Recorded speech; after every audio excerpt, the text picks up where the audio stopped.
I'm Nate Moore. This is Excel video 145.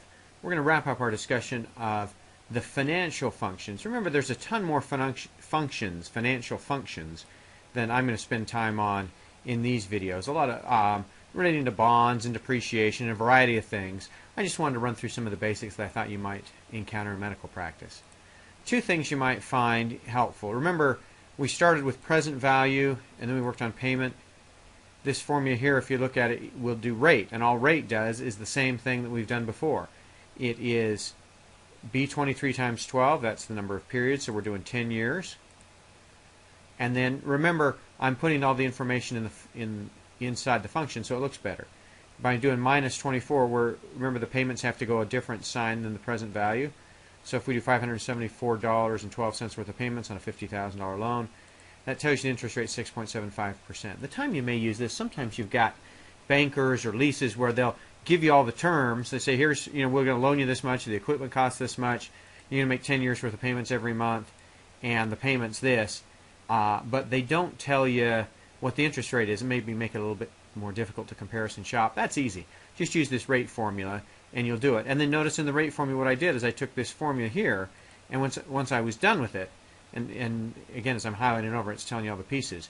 Once I was done with it, I just multiplied it by 12, because remember, when you're doing rate and periods, they need to match the same time frame. So when I put the interest rate in here, I did the interest rate times 12, and I did the payments and the periods times 12, because the payments are a monthly payment. The other thing you might find helpful, just briefly, is there's a formula called future value. And well, let's do the function arguments and drag this over so you can see it.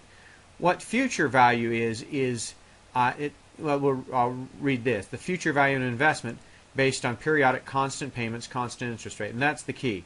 You've got to have a set payment and a set interest rate for this to work. So if you, what this is, let's drag this out of the way for a second.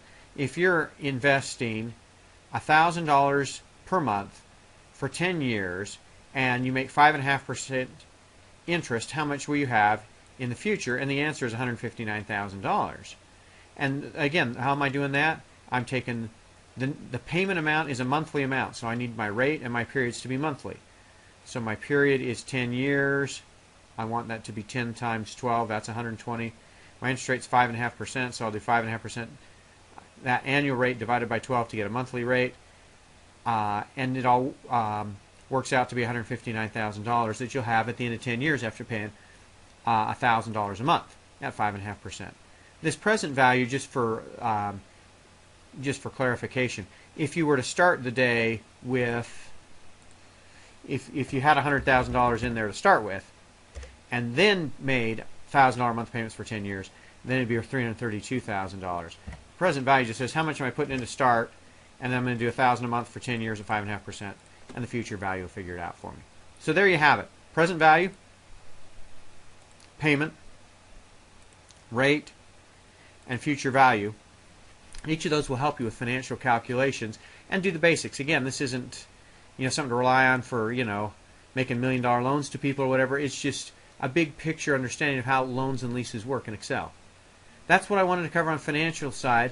The logical stuff can be very, very helpful in a variety of situations. We're going to spend some time starting logical stuff in the next video. See you then.